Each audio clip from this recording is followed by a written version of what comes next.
আজ থেকেই আবহাওয়াতে পরিবর্তন হওয়া শুরু হয়েছে। বাংলার ওপরে অল্প স্বল্প করে মেঘের আনাগোনা হয়েছে, যার জন্য বৃষ্টিপাতের সম্ভাবনা আবার নতুন করে তৈরি হয়েছে, জানিয়েছে আলিপুর আবহাওয়া দপ্তর। এদিকে মার্চ মাসের দ্বিতীয় সপ্তাহে নিম্নচাপ তৈরি হতে পারে বাংলার ওপরে, যার ফলে ঝড় বৃষ্টি, বজ্রবিদ্যুৎ এবং ভারী বৃষ্টিপাতের আশঙ্কা থাকছে। তবে ভারী থেকে তার আশেপাশের বৃষ্টিপাত কিন্তু হতে পারে মূলত উত্তরবঙ্গ সহ উত্তর পূর্ব ভারত এবং বাংলাদেশে। দক্ষিণবঙ্গেও পড়তে পারে প্রভাব। এর প্রভাবে যেটা হবে, একটু গরম বাড়বে এবং এই গরমকে কাজে লাগিয়েই বঙ্গোপসাগর থেকে জলীয় বাষ্পের সঙ্গে সংঘাত হবে গরম হাওয়ার। তারই ফলে এই বজ্রবিদ্যুৎ সহ বৃষ্টিপাত হতে পারে। আশঙ্কা থাকছে বেশ কিছু অংশে শিলা বৃষ্টিপাতও নেমে পড়তে পারে। তাই চাষি ভাইদের আগেভাগেই সতর্ক হতে হবে। পুরো বিষয়গুলিকে দেখানোর চেষ্টা করব। আপনাদের বলে রাখি যে আপডেটগুলি যেগুলো আসছে, আরও কিছুটা পরিবর্তন হতে পারে, সেগুলো আমরা নিয়মিত জানাবো। তার জন্য প্রত্যেকটা আপডেটে নজর রাখবেন। একটু আধটু করে অবশ্যই পরিবর্তন পাবেন। তবে কিছুটা আভাস পাওয়া যাবে যে কীরকম হতে চলেছে। কাছাকাছি হয়তো সেরকম হবে, দু এক জায়গায় একটু পরিবর্তন হবে, সেগুলো আমরা জানাবো। প্রথমে দেখে নিই আজ আবহাওয়া দপ্তর কী বলছে। তাপমাত্রা বাড়বে, সেই নিয়ে কী খবর রয়েছে, বৃষ্টিপাত কোন কোন জেলাতে হতে পারে বর্তমান পরিস্থিতিতে, সেগুলো দেখে নেওয়ার পরে আমরা এখানে ফেরত আসবো। দেখতে থাকুন। আমরা আপনাদের প্রথমে দুটি আলিপুর আবহাওয়া দপ্তর আপডেট দেখাবো, তারপর ভারতীয় মৌসুম ভবনের আপডেট দেখিয়ে আমরা উইন্ডিতে যেখানে শুরু করেছিলাম শেষ করেছিলাম সেখানে আবার ফিরে যাব। তো আলিপুর আবহাওয়া দপ্তর জানাচ্ছে যে আগামী 7 দিনের যে পূর্বাভাস, এখানে বেশ কিছু পরিবর্তন করেছে। আবহাওয়া দপ্তর জানাচ্ছে যে উত্তরবঙ্গে হালকা বৃষ্টিপাত, বিশেষ করে দার্জিলিংয়ের দিকে হালকা বৃষ্টিপাত এবং তুষারপাত হওয়ার সম্ভাবনা রয়েছে। আর উত্তরবঙ্গে জলপাইগুড়ি, আলিপুরদুয়ার, কালিম্পং এই 3টি জেলাতে কিছু অংশে হালকা বৃষ্টিপাত দু এক জায়গাতে হতে পারে। এর পাশাপাশি দক্ষিণবঙ্গে ঝাড়গ্রাম জেলাতে দু এক জায়গায় বৃষ্টিপাতের কথা বলেছে আলিপুর আবহাওয়া দপ্তর। পরবর্তী দিনে কালিম্পং জেলায় দু এক জায়গায় বৃষ্টিপাত হতে পারে। আপনারা চিত্রটাতে দেখুন, ডান দিকে যে চিত্রটা রয়েছে, সবুজ যে কালারগুলো দেওয়া রয়েছে, সেই জায়গাগুলোতে কিছুটা প্রভাবিত হতে পারে। মেঘ উড়ে আসছে, যেগুলো তৈরি হয়েছিল সেগুলো আস্তে আস্তে আমাদের ঝাড়খণ্ড এবং উড়িষ্যার উপর দিয়ে আসলো। তার ফলে এই গ্রামের দিকে কিছু বৃষ্টিপাতের কথা বলেছিল। হয়তো সেগুলো সম্ভাবনা খুবই কম। যদি কেউ পেয়ে থাকেন অবশ্যই জানাবেন হালকা বৃষ্টিপাত কেউ পেয়েছিলেন কিনা। এর পাশাপাশি উত্তরবঙ্গে দার্জিলিং এবং কালিম্পংয়ে দু এক জায়গায় হালকা থেকে মাঝারি মানের কুয়াশা হওয়ার সম্ভাবনা কিন্তু সকালের দিকে রয়েছে। এর পাশাপাশি তাপমাত্রায় পরিবর্তন হওয়া শুরু হয়ে গেল। এখানে যেটা বলা হচ্ছে যে উত্তরবঙ্গের জন্য আগামী দুদিনে সর্বোচ্চ তাপমাত্রায় উল্লেখযোগ্য কোনো পরিবর্তন হবে না, কিন্তু দুদিন পর থেকেই তার পরবর্তী 3 দিনে সর্বোচ্চ তাপমাত্রা ধীরে ধীরে 2 থেকে 3 ডিগ্রি সেলসিয়াস বাড়তে পারে। উত্তর পশ্চিম ভারত, মধ্য ভারত হয়ে আমাদের পূর্ব ভারতের তাপমাত্রা যথাক্রমে 2 থেকে 5 ডিগ্রি পর্যন্ত বেড়ে যাওয়ার সম্ভাবনা রয়েছে। কোথাও কোথাও 5 ডিগ্রি, কোথাও 3 ডিগ্রি, 4 ডিগ্রি, 2 ডিগ্রি পর্যন্ত পার্থক্য হবে। তার জন্য এরকম বলা রয়েছে। আগামী 7 দিনে সমস্ত জেলার সর্বনিম্ন তাপমাত্রায় উল্লেখযোগ্য কোনো পরিবর্তন নেই, উত্তরবঙ্গের জন্য জানানো হচ্ছে আলিপুর আবহাওয়া দপ্তরের তরফ থেকে। দক্ষিণবঙ্গের জন্য বলছে যে আগামী দুদিনে সর্বোচ্চ তাপমাত্রা 2 ডিগ্রি সেলসিয়াস বৃদ্ধি পেতে পারে দক্ষিণবঙ্গে। এরপরে তেমন কোনো পরিবর্তন হবে না। আগামী 7 দিনে সমস্ত জেলায় দক্ষিণবঙ্গে সর্বনিম্ন তাপমাত্রায় তেমন কোনো উল্লেখযোগ্য পরিবর্তনের সম্ভাবনা নাই, এমনটা জানিয়েছে আলিপুর আবহাওয়া দপ্তর। তো পুরোটা আপনাদের বলে দিলাম। এবারে তাপমাত্রা চিত্র একটু দেখে নেব আমরা।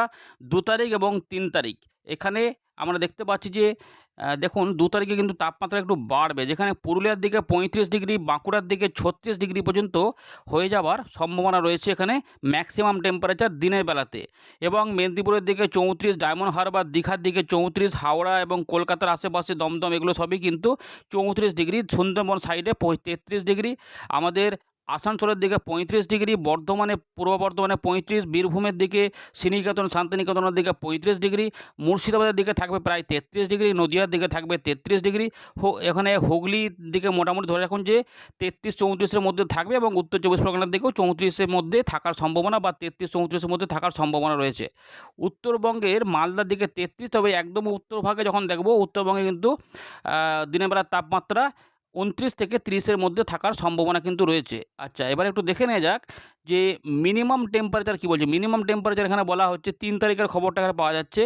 উত্তরবঙ্গে দেখুন মোটামুটি 16 ডিগ্রি কাছাকাছি থাকবে, এবং জলপাইগুড়ির দিকে 19 ডিগ্রি, এবং যেটা হতে পারে যে দার্জিলিং থেকে কালিম্পং এই অংশে হয়তো 7 থেকে 11-র মধ্যে ঘোরাফেরা করতে পারে। উত্তর দক্ষিণ দিনাজপুর এখানে উত্তর দিনাজপুরের উত্তর ভাগে হবে মোটামুটি 15 থেকে 16-17 থাকবে, আর নিচের দিকে ধরে রাখুন যে 18 থেকে 19-এর মধ্যে থাকবে। মালদার দিকে 19 এবং 20 থাকার সম্ভাবনা কিন্তু রয়েছে। 3 তারিখের দিকে মিনিমাম টেম্পারেচার যেটা থাকতে পারে, দক্ষিণবঙ্গের মিনিমাম টেম্পারেচার আমরা পুরুলিয়ার দিকে দেখতে পাচ্ছি 16 ডিগ্রি, আর বর্ধমানের দিকে পশ্চিম বর্ধমান 19 ডিগ্রি, পূর্ব বর্ধমানে 17-18 মধ্যে ঘোরাফেরা করবে, 19ও থাকবে। বীরভূমের দিকে 18 ডিগ্রি থেকে 19 ডিগ্রির মধ্যে থাকবে, মুর্শিদাবাদের দিকে 19 ডিগ্রি, নদিয়ার দিকে 19 ডিগ্রি থেকে 20 ডিগ্রির মধ্যে থাকবে। মুর্শিদাবাদ নদিয়ার দিকে নদিয়ার দক্ষিণ ভাগে কিন্তু 20 ডিগ্রি থেকে 21 ডিগ্রির মধ্যে থাকতে পারে। হুগলির দিকে 21 থেকে 22 ডিগ্রি থাকবে। এর পাশাপাশি ঝাড়গ্রামের দিকে কিন্তু গরম, এখানে যেটা দেখা যাচ্ছে যে প্রায় 22 ডিগ্রি আশেপাশে থাকবে। মেদিনীপুর সহ আমাদের দুই মেদিনীপুরে প্রায় 22 ডিগ্রি, দু এক জায়গায় 23ও হতে পারে। হাওড়ার দিকে 19, দমদম সল্টলেকের দিকে দেখা যাচ্ছে যে সর্বনিম্ন তাপমাত্রা 22 থেকে 23-এ চলে যাওয়ার সম্ভাবনা। সুন্দরবনের দিকে 24 ডিগ্রি। বুঝতে পারছেন যে গরমটা এবারে কিন্তু আমরা মানে বাড়া অনুভব করব, কারণ জলীয় বাষ্প আস্তে আস্তে ঢুকছে এবং এরই ফলে কিন্তু বজ্র সেল তৈরি হতে পারে। এর ফলে কি হবে চলুন আমরা দেখার চেষ্টা করি। এবারে দেখে নিই ভারতীয় মৌসুম ভবন কি বলছে। এবারে দেখে নেব 1 মার্চ 2026 ভারতীয় মৌসুম ভবনের গুরুত্বপূর্ণ আপডেট। ভারতীয় মৌসুম ভবন জানাচ্ছে যে এখন বৃষ্টিপাত 7 তারিখ পর্যন্ত রয়েছে জম্মু কাশ্মীরে। এর পাশাপাশি আসাম, মেঘালয়, কেরালা, মাহে, লাক্ষাদ্বীপে কিছু বৃষ্টিপাত থাকছে, আর কিছুটা স্ট্রং সারফেস উইন্ড থাকবে। হরিয়ানা, পাঞ্জাব, উত্তরপ্রদেশ 1 থেকে 3 তারিখের মধ্যে মার্চ মাসে গরম অস্বস্তিকর পরিবেশ থাকবে। কঙ্কন, গোয়া 4 এবং 5, গুজরাটের দিকে 4 থেকে 7 গরম এবং অস্বস্তিকর পরিবেশ। তাপমাত্রা ইতিমধ্যে বাড়বে, সেটা আমরা দেখতেই পেলাম আলিপুর আবহাওয়া আপডেট থেকে। এখানে একটু দেখে নিই দেশের চিত্র। উত্তর পশ্চিম ভারতে 3 থেকে 5 ডিগ্রি পর্যন্ত বেড়ে যাওয়ার সম্ভাবনা রয়েছে। মধ্য ভারতে 2 থেকে 4 ডিগ্রি পর্যন্ত। পূর্ব ভারতে এখানে দেখা যাচ্ছে যে আগামী 4 থেকে 5 দিনে ম্যাক্সিমাম টেম্পারেচারে বড় কোনো পরিবর্তন নেই। তারপরে না, এখন নেই, তবে এরপরে আস্তে আস্তে সেটা বাড়বে। 4-5 দিন পর থেকে 2 থেকে 3 ডিগ্রি মতো দেখা যাচ্ছে যে বেড়ে যাওয়ার সম্ভাবনা কিন্তু এখানে রয়েছে। No significant changes in maximum temperature likely over east India during next 4 to 5 days and gradual rise 2 to 3 degree during subsequent 2 to 3 days, এমনটা এখানে বলা রয়েছে। আরও বিভিন্ন জায়গা রয়েছে। আমাদের উত্তর পূর্ব ভারতটা দেখে নেব।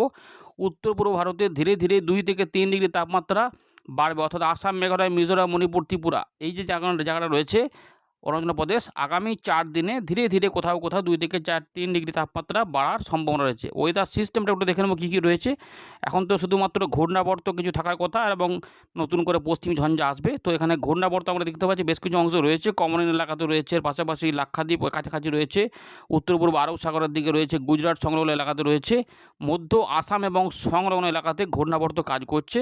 এর পাশাপাশি এখানে দক্ষিণ পূর্ব বঙ্গোপসাগরের কাছে একটা ঘূর্ণাবর্ত, এবং 4 তারিখ রাতে নতুন একটি পশ্চিমী ঝঞ্ঝা হিমালয়ের পশ্চিম ভাগে এফেক্ট দেবে, এটা বলা রয়েছে। একটা চিত্র আপনাদের দেখিয়ে দিই। আপাতত দেখুন দেশের চিত্র মোটের উপরে পরিষ্কার, দুর্যোগ মুক্তই রয়েছে, কিন্তু শুধুমাত্র আমাদের উত্তরবঙ্গ, সিকিম, আসাম, মেঘালয় এবং ওই নাগাল্যান্ড, মণিপুর, মিজোরাম, ত্রিপুরা এই জোনটাতে তার মধ্যে বৃষ্টিপাতের সম্ভাবনা যেখানে রয়েছে, কিন্তু মূলত এই আসাম, মেঘালয় এবং আমাদের উত্তরবঙ্গ, সিকিম এই অংশটাতে কিছু অ্যালার্ট রয়েছে যেখানে বৃষ্টিপাত হতে পারে, এবং দক্ষিণ ভারতে কেরালা এবং লাক্ষাদ্বীপের আশেপাশে কিছু অংশে হতে পারে। বাকি অংশে কিন্তু সতর্কতামূলকভাবে কিছু নেই এখানে দেখা যাচ্ছে। পরের দিকে আমরা দেখতে পাচ্ছি সতর্কতা নেই, কিন্তু ওই সামান্য ওই উত্তরবঙ্গ এবং উত্তর পূর্ব ভারতের মানে পাহাড়ি এলাকাতে কিছু অংশে বিক্ষিপ্ত বৃষ্টিপাতের সম্ভাবনা রয়েছে। দার্জিলিং, কালিম্পং, সিকিম, ভুটান, নেপাল, অরুণাচল প্রদেশ এবং আসামের কিছু কিছু অংশে পূর্ব দিকগুলোতে টুকটাক বৃষ্টিপাত হতে পারে। এগুলো কিন্তু রয়েছে, কিন্তু জলীয় বাষ্প এখন যাবে, ফলে আমাদের যেটা মনে হচ্ছে যে উপকূলবর্তী কিছু অংশে, সেটা বাংলাদেশেও হতে পারে, ত্রিপুরার দিকে হতে পারে, বা আমাদের সুন্দরবন সাইডগুলোতেও কোথাও কোথাও মেঘলা আকাশ নেমে পড়তেও পারে, সম্ভাবনা থাকবে। চলুন আমরা সেগুলো দেখার চেষ্টা করি। আপনি কোন জেলা থেকে এই ভিডিওটি দেখছেন অবশ্যই কমেন্ট করে জানাবেন, এবং আপনার এলাকায় বর্তমান আবহাওয়া পরিস্থিতি কেমন অনুভব করছেন। ঠান্ডা তো অনেকটা কমে গেছে, গরমটা বেশি লাগছে নাকি মোটামুটি ভালোই লাগছে, অবশ্যই কমেন্ট করবেন। আমরা ফেরত চলে এলাম উইন্ডির লাইভ স্ক্রিন। আপনারা ভালো করে একবার এই উপগ্রহ চিত্রটা একবার তাকান, তাহলে দেখুন মাঝে মাঝে আমরা দেখতে পাচ্ছি এখানে কিন্তু কোথাও কোথাও লোকালি দু এক জায়গায় যে মেঘগুলো দেখুন একটু একটু করে ঝাড়খণ্ড উড়িষ্যার উপর দিয়ে গাঙ্গেয় পশ্চিমবঙ্গ হয়ে বাংলাদেশের দিকে কিন্তু এখানে প্রবাহিত হচ্ছে। এগুলো কিন্তু মেঘ নড়ছে, বুঝতে পারছেন? একটু করে কোথাও কোথাও তাই কেউ কেউ ঝাপসা আকাশ দেখতে পাচ্ছেন। বৃষ্টিপাত সেভাবে কিছু হচ্ছে না, কিন্তু ঝাপসা আকাশ, এবং এখানে দু এক জায়গায় কোনো কোনো অংশে মাঝে মাঝে হয়তো বজ্রশেলও তৈরি অল্প স্বল্প করে, যেমন বজ্রশেল এখানে হচ্ছে, বিশেষ করে উত্তরবঙ্গের দিকেই। আর আমরা দেখতে পাচ্ছি যে দার্জিলিং, কালিম্পং, জলপাইগুড়ি, আলিপুরদুয়ার এর উপর দিয়ে এবং আসামের উত্তর ভাগ সহ উত্তর পূর্ব ভারতে এই দিকটাতে দেখুন নেপাল, ভুটান এই জায়গাগুলোতে কী হচ্ছে না, এখানে কিন্তু আমরা দেখতে পাচ্ছি যে মেঘের আনাগোনা কিন্তু রয়েছে। এই জায়গাগুলোতে কিছু কিছু অংশে বৃষ্টিপাতের প্রভাব হতে পারে, কিন্তু দক্ষিণবঙ্গে সেভাবে নেই, আপাতত শুষ্ক আবহাওয়া থাকতে পারে। এই যে উড়ো উড়ো মেঘগুলো দক্ষিণবঙ্গের দিকে যাচ্ছে, এখানে ঝাড়গ্রামের দিকে আপাতত বলেছিল। দেখা যাক আমরা এখানে পরবর্তী ক্ষেত্রে বৃষ্টিপাতের কী প্রকোপ পাচ্ছি। প্রথমে আমরা একটু বৃষ্টিপাতটা দেখার চেষ্টা করি। লো কিন্তু তৈরি হতে পারে, বঙ্গোপসাগরে জলীয় হাওয়া ঢুকছে এবং এখানে শুষ্ক হাওয়াও আসছে, এবং এই জায়গাতে কিছু কিছু অংশে মেঘলা আকাশ হতে পারে। আপাতত হালকা বৃষ্টিপাতের ইঙ্গিত রয়েছে। দেখুন এখানে এই যে ত্রিপুরা, মিজোরাম, নাগাল্যান্ড এবং বাংলাদেশের উপকূলবর্তী কিছু এলাকা সহ, এবং আমরা দেখতে পাচ্ছি যে সুন্দরবনের দিকে এই জায়গাগুলো ভালো করে দেখুন। এখানে কিন্তু এই যে শুষ্ক হাওয়া আসছে এবং এখান থেকে জলীয় হাওয়া ঢুকছে। ভালো করে দেখুন সিস্টেমটা। এর সংঘাতে কিছু কিছু অংশে এখানে মেঘলা মেঘলা আকাশ হতে পারে, দু এক জায়গায় লাইট রেন হতেও পারে।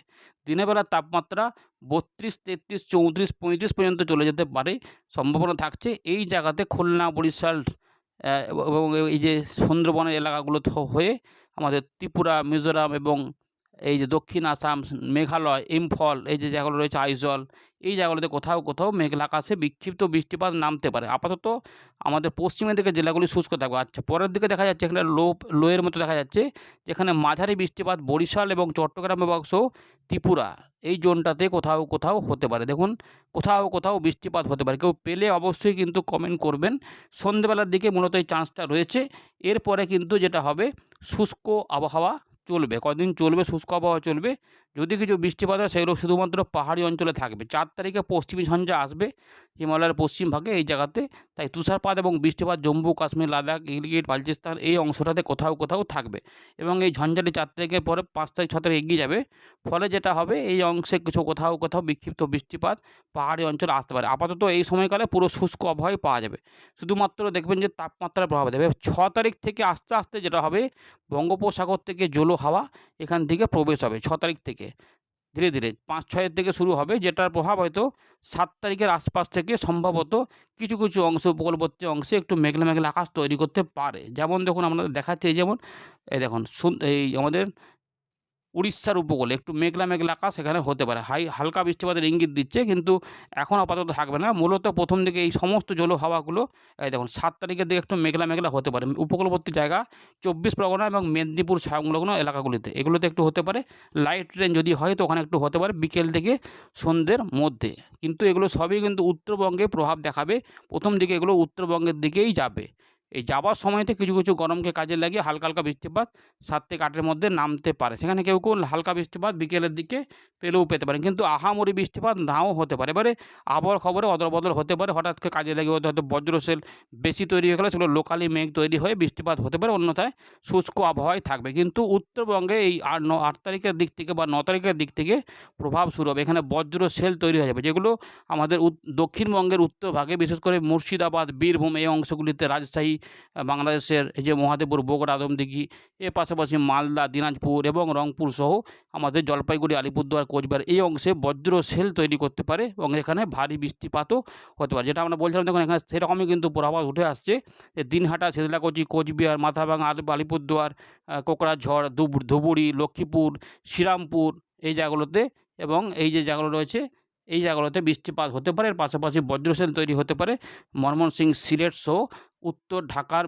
অংশে, এবং এখানে কিন্তু কোথাও কোথাও শিলা বৃষ্টিপাতও হয়ে যেতে পারে, সঙ্গে বজ্র বিদ্যুৎ অ্যাক্টিভিটি হয়। ভালো করে দেখুন, এখানে বজ্র বিদ্যুৎ অ্যাক্টিভিটি কিন্তু হবে। এই দেখুন এখানে বজ্র বিদ্যুৎ অ্যাক্টিভিটি হবে, বুঝতে পেরেছেন?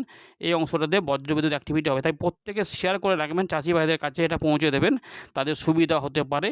তো এর ফলে কিন্তু হবে না, এই অংশটাতে সিলেট সহ আমাদের ত্রিপুরা কিন্তু বজ্রশেল সহ বৃষ্টিপাত পাবে। দক্ষিণ আসাম বৃষ্টিপাত পাবে, আমবাসা, আগরতলা, কুমারঘাটা, ধর্মনগর, শিলচর, যে দেখুন কুমারঘাটায় যে অম্বাসা রয়েছে, আগরতলা রয়েছে, শিলচর বাজার, উদয়পুর, ব্রাহ্মণবাড়িয়া, কাপসিয়া এই দিকগুলোতে কিন্তু বৃষ্টিপাতগুলো থাকবে। এবারে দেখুন তবে এখানে একটা পরিবর্তন হতে পারে, এই মেঘগুলো বেড়েও যেতে পারে। সেক্ষেত্রে আমাদের দক্ষিণ 24 পরগনা আ বা এদিকে কলকাতা, হাওড়া, হুগলি এই সাইডগুলোতেও কোথাও, কোথাও বৃষ্টিপাত হতে পারে। যশোর, লোহাগড়া, মাদারীপুর এখানে হালকা থেকে মাঝারি মানের বৃষ্টিপাতও নামতে পারে। এই আপডেটে পরিবর্তন হতে পারে। কিন্তু প্রথমে বৃষ্টিপাতগুলো উত্তরবঙ্গের দিকেই হবে। ভারী বৃষ্টিপাতও হতে পারে এবং মাঝারি ভারী বৃষ্টিপাতের সঙ্গে ঝোড়ো হাওয়াও কিন্তু থাকবে দেখুন।